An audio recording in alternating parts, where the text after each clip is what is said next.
কার সাথে? ক্রেনের সাথে। ক্রেনের সাথে? ক্রেন তোমার সাথে কেন খেলবে? আমি যাবো। ক্রেন তো তোমাকে ভয় পাবে না।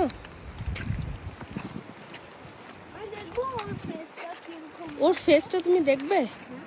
আচ্ছা চলো দেখি, ও যদি ফেসটা দেখায় তবে তো দেখবো।